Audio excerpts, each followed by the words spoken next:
आज के इस वीडियो में हम गणेश जी को जानने की कोशिश करेंगे, गणेश जी के रूप समझने की कोशिश करेंगे, गणेश जी की पूजा का असली तरीका जानने की कोशिश करेंगे। कुछ लोग गणेश जी का विसर्जन 11वें दिन पे करते हैं, कुछ 3 दिन पे, 5 दिन पे, 7 दिन पे करते हैं। इनमें से कौन सा सही है ये जानने की कोशिश करेंगे। 11वें दिन पे ही क्यों करा जाता है ये भी जानने की कोशिश करेंगे। और भी इसी तरह के कई सवाल हैं जिनका जवाब हम इस वीडियो में जानने की कोशिश करेंगे। सबसे पहले एक बहुत छोटी सी रिक्वेस्ट है मेरी आप लोगों से। आजकल बहुत से लोग गणेश जी के नाम को गणेशा गणेशा करने लगे हैं। ऐसा मत करा करिए प्लीज। बच्चे ज्यादातर ये करते हैं टीवी पे देख के, बच्चों को भी मना करिए और जो बड़े भी करते हैं उन्हें भी मना करिए। गणेश जी के नाम को गणेशा गणेशा कहना बिल्कुल ही गलत है। संस्कृत में जब किसी शब्द के आखिर में आ की मात्रा लगा दी जाती है तो शब्द का लिंग बदल जाता है। मैं आपको कुछ एग्जाम्पल देता हूँ। एक नाम हो गया जय, ये विष्णु जी के द्वारपाल का नाम है, पुरुष का नाम है। इसमें आखिर में आ की मात्रा लगा दे तो नाम बन जाएगा जया, ये विष्णु जी की पत्नी का नाम है, स्त्री का नाम है। दूसरा नाम लीजिए विजय, ये भी पुरुष का नाम है, विष्णु जी के दूसरे द्वारपाल का नाम है। इसमें आखिर में आ की मात्रा लगा दे नाम बन गया विजया, ये भी विष्णु जी की पत्नी का नाम है, स्त्री का नाम है। तीसरा नाम लीजिए कृष्ण, ये विष्णु जी के अवतार का नाम है। इसमें आखिर में आ की मात्रा लगा दे नाम हो गया कृष्णा, ये द्रौपदी का दूसरा नाम है। तो आप लोग जो मंत्र में हरे कृष्णा करने लगे हैं आजकल, आप लोग खुद देख लीजिए आपकी पूजा किधर डाइवर्ट हो गई। गणेश जी के नाम में भी यही रूल फॉलो होता है। गणेश जी का नाम 2 शब्दों को जोड़ के बना है, गण प्लस ईश। ईश पुरुष नाम है, पुरुष देवताओं के लिए कहा जाता है ईश। गण का मतलब हो गया जनता, ईश का मतलब हो गया ईश्वर। पूरा नाम बन गया गणेश। जब आप आखिर में आ की मात्रा लगा देते हैं तो नाम बन जाता है गण प्लस ईशा। ईशा देवियों के लिए कहा जाता है, तो जो जनता की देवी है उनका नाम हो गया, आप खुद देख लीजिए क्या हो गया। तो इस तरह का काम मत करा करिए। गणेश जी के नाम के साथ में आखिर में आ की मात्रा मत लगाया करिए। मेरा नाम है मास्टर कुमार, रामायण.org मेरी वेबसाइट। स्पिरिचुअलिटी विदाउट सुपरस्टिशन, अध्यात्म बिना अंधविश्वास। मैं किताबें लिखता हूँ, स्पिरिचुअल, फिक्शन, नॉन फिक्शन, सब तरह की किताबें लिखता हूँ। मेरी किताबें आपको मेरी ऑथर वेबसाइट masterkumar.com पे मिल जाएंगी। तो आइए अब टाइम खराब करे बिना डायरेक्ट टॉपिक पे आ जाते हैं। आप गणेश जी की ये वाली फोटो देखिए। इस फोटो में गणेश जी की पहचान के सभी लक्षण आपको दिखाई दे रहे हैं। पहला है कि गणेश जी को हाथी का सर लगाया हुआ है, हाथी के एक ही दांत है, सामने लड्डू रखे हुए हैं, एक चूहा भी खड़ा हुआ है और गणेश जी के अगल बगल 2 स्त्रियां खड़ी हुई हैं। इनका नाम है रिद्धि और सिद्धि। ये गणेश जी की 2 पत्नियां हैं। इस तस्वीर को देख के आप गणेश जी को पूरी तरह से समझ सकते हैं। कैसे, मैं आपको बताता हूँ। हाथियों के बारे में कहा जाता है कि बड़े बुद्धिमान जीव होते हैं, इनकी याददाश्त बड़ी तेज होती है। गणेश जी असल में बुद्धि के देवता हैं और ये बुद्धि के देवता हैं, ये बात हमें बताने के लिए, डिपिक्ट करने के लिए गणेश जी को हाथी का सर लगाया गया है। एक दांत का सिग्निफिकेंस क्या है, मतलब क्या है? बुद्धि को एक जगह फोकस करके एक ही डायरेक्शन में आप काम करें, पूरा तत्परता से उस डायरेक्शन में काम करें, इस चीज को रिप्रेजेंट करता है इनका एक दांत। तो लड्डू रखे हैं, मोदक रखे हैं, इनका क्या सिग्निफिकेंस है? लड्डू आप कभी भी बनते देखेंगे, घर में मम्मी बना रही हैं, पत्नी बना रही, बहन बना रही, कोई भी बना रहा है, पूछे क्या कर रहे हैं तो बोलेंगे लड्डू बांध रहे हैं।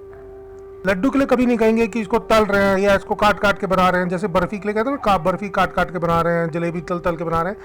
लड्डू हमेशा बांध के बनाए जाते हैं। बुद्धि की खुराक होती है नॉलेज, ज्ञान। ज्ञान आपको हमेशा छोटे छोटे टुकड़ों में मिलेगा। कुछ इस किताब में मिल गया, कुछ उस किताब में मिल गया, कुछ इन टीचर जी से मिल गया, कुछ उन टीचर जी से मिल गया, ऐसे टुकड़ों में मिलेगा। तो इस सभी ज्ञान को टुकड़ों में जो मिल रहा है, इसे इकट्ठा करके बांध के आप अपनी बुद्धि में फीड करिए, बुद्धि को दीजिए। ये बुद्धि की खुराक है। इसलिए कहा गया है कि गणेश जी को लड्डू बड़े पसंद होते हैं, मोदक बड़े पसंद होते हैं। चूहा इनका वाहन है। इतने बड़े गणेश जी उनका वाहन, ये इतना छोटा सा चूहा, बात थोड़ी सी विचित्र लगती है, लेकिन विचित्र बिल्कुल भी नहीं है।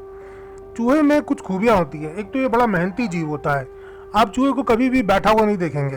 दूसरे जीवों को देखिए, शेर हो गए, दिन भर पड़े सोते रहते हैं, बीच में उठते हैं, शिकार करते हैं, फिर सो जाते हैं।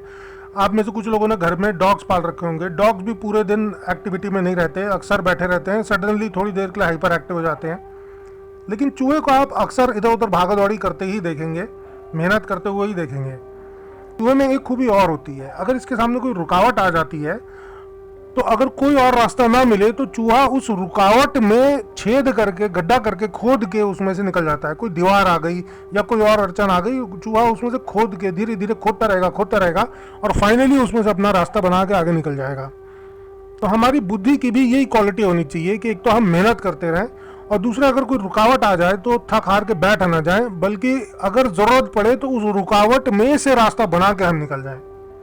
गणेश जी की पत्नियां रिद्धि और सिद्धि। रिद्धि का मतलब होता है आगे बढ़ते रहना। वृद्धि का छोटा शब्द है, रूट वर्ड है रिद्धि। रिद्धि का मतलब होता है बढ़ते रहना, आगे चलते रहना। दूसरे शब्दों में अगर मैं कहूं तो रिद्धि का मतलब होता है जो काम कर रहे हैं उसे करते रहिए, उसमें प्रैक्टिस करते रहिए, उसकी आदत डालते रहिए। गणेश जी की दूसरी पत्नी का नाम है सिद्धि। सिद्धि का मतलब होता है सिद्ध हो जाना, एक्सपर्ट हो जाना। तो जिस काम को आप कर रहे थे उसमें आप एक्सपर्ट हो गए। प्रैक्टिस मेक्स परफेक्ट, ये आपने सुना होगा। तो जब आप किसी काम की बहुत प्रैक्टिस करते रहेंगे तो उसमें एक दिन परफेक्ट हो जाएंगे, एक्सपर्ट हो जाएंगे। ये यहाँ पे मीनिंग है इनकी दो पत्नियों का, रिद्धि और सिद्धि का। तो गणेश जी की पूरी पूजा का प्रोसेस ये हुआ, बुद्धि के देवता की पूजा का प्रोसेस ये हुआ कि आपको जहां से भी ज्ञान मिले, अच्छा ज्ञान मिले, उसे इकट्ठा करते रहिए, अपनी बुद्धि में फीड करते रहिए, उसे याद रखिए। याद रखना भी उतना ही इंपॉर्टेंट है। जो ज्ञान भूल गए उसका तो कोई मतलब ही नहीं, तो ज्ञान को याद रखना भी उतना ही इंपॉर्टेंट है। फिर आप एक तरफ फोकस होके एक डायरेक्शन में काम करिए, मेहनत करते रहिए। अगर आपके सामने कोई रुकावट आ जाए तो जरूरत पड़ने पर उस रुकावट में से रास्ता बना के आप निकल जाइए।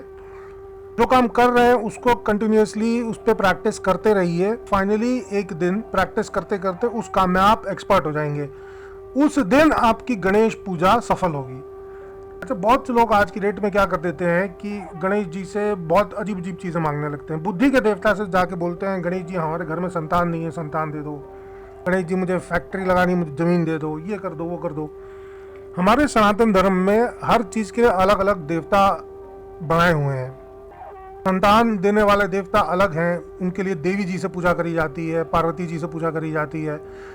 दुख अपने मिटाने हैं, अपने जीवन से बिल्कुल ही दुख मिटा देने, तो इसके लिए विष्णु जी से प्रार्थना करी जाती है। घर में धन धान्य संपत्ति चाहिए तो इसके लिए लक्ष्मी जी की पूजा करी जाती है। गणेश जी की पूजा अगर आप कर रहे हैं तो गणेश जी से आप एक ही चीज मांगिए कि आपकी बुद्धि को और ताकतवर बनाए। ये गणेश जी का ही डिपार्टमेंट है इनका। आपको किसी काम में सफलता चाहिए तो आप गणेश जी से ये मत कहिए कि मुझे फैक्ट्री की जमीन दिला दीजिए या ये कर दीजिए, वो कर दीजिए। आप गणेश जी से कहिए कि आपको वो बुद्धि दें कि ताकि आपको सोल्यूशन मिल सके कि आप अपनी फैक्ट्री के लिए ज़मीन कैसे हासिल कर सकते हैं, कैसे उसमें सफलता पा सकते हैं। उस काम की सफलता के लिए जो बुद्धि चाहिए वो बुद्धि मांगिए गणेश जी से। गणेश जी की पूजा आप इसी तरह से कीजिए। गणेश जी की मूर्ति का विसर्जन 11 दिन के बाद क्यों करा जाता है? पहले दिन बैठाते हैं, उसके 11 दिन के बाद विसर्जन करते हैं।